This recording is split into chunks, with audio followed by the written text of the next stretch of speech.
मराठी सिनेसृष्टीला ज्यांचा कायमच हेवा आणि आदर्श वाटतो असे अभिनेते म्हणजे अशोक सराफ. अर्थात अवघ्या महाराष्ट्राचे ते लाडके अशोक मामा आहेत. त्यांच्या प्रत्येकच भूमिकेने प्रेक्षकांना आनंद दिलाय. नायक असो, खलनायक किंवा विनोदी नट, मामांनी प्रत्येकच भूमिका लीलया साकारली. शेकडो सिनेमे, कित्येक मालिका, नाटक असे अनेक रेकॉर्ड त्यांनी मोडीत काढले आहेत. वयाची 75 ओलांडूनही तरुणांना लाजवेल अशा ऊर्जेने ते काम करत आहेत आणि म्हणूनच ते महाराष्ट्र भूषण आणि पद्मश्री अशोक सराफ आहेत. अशा अष्टपैलू महानायकाचा आज वाढदिवस. या निमित्ताने जाणून घेऊया त्यांच्या आयुष्यातील एक खास प्रसंग, ज्यावेळी त्यांचा पुनर्जन्म झाला होता. होय, तुम्हाला ऐकून आश्चर्य वाटेल, पण अशोक मामांचा हा पुनर्जन्मच आहे. कारण एकदा त्यांच्या गाडीला इतका गंभीर अपघात झाला होता की त्यातून परमेश्वरानेच मला बाहेर काढलं, असं अशोक सराफ स्वतः सांगतात.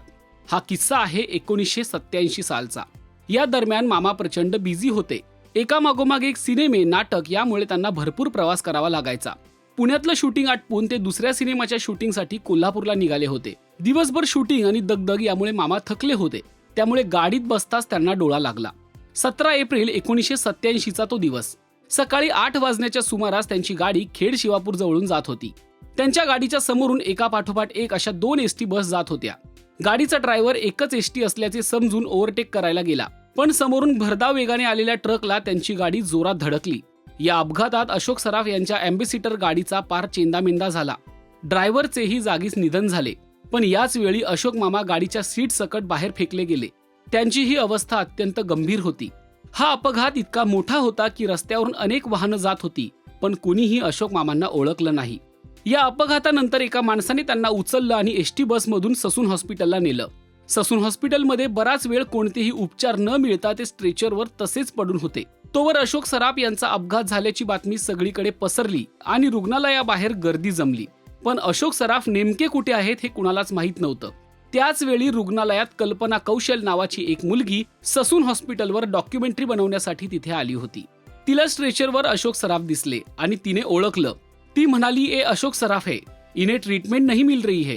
पुढे काय करावं हे तिला न सुचल्याने तिने पुन्हा गेस्ट हाऊसला फोन लावला. हा फोन नेमका दिवंगत ज्येष्ठ अभिनेते सूर्यकांत मांढरे यांनी उचलला. तिने त्यांना अशोक सराफ यांचा अपघात झाला असून त्यांना उपचार मिळत नसल्याचं सांगितलं. सूर्यकांत यांनी तातडीने निर्माते अजय सरपोतदार यांना हे कळवलं. अजय सरपोतदार ससून हॉस्पिटलला आले तेव्हा पोलीस त्यांना आत जाऊ देत नव्हते. शेवटी मी माझ्या रिस्कवर त्यांना घेऊन जातो असं सांगत सरपोतदारांनी सही केली आणि अशोक सराफ यांना संचेती रुग्णालयात आणलं.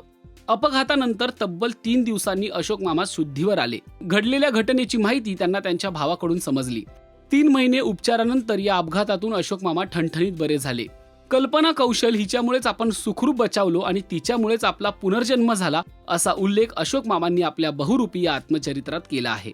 तुम्हाला हा किस्सा कसा वाटला ते कमेंट करून नक्की सांगा. आणि मराठी सिने विश्वातील ताज्या अपडेट, बातम्या आणि गॉसिपसाठी सबस्क्राईब करायला विसरू नका. फक्त राजश्री मराठी.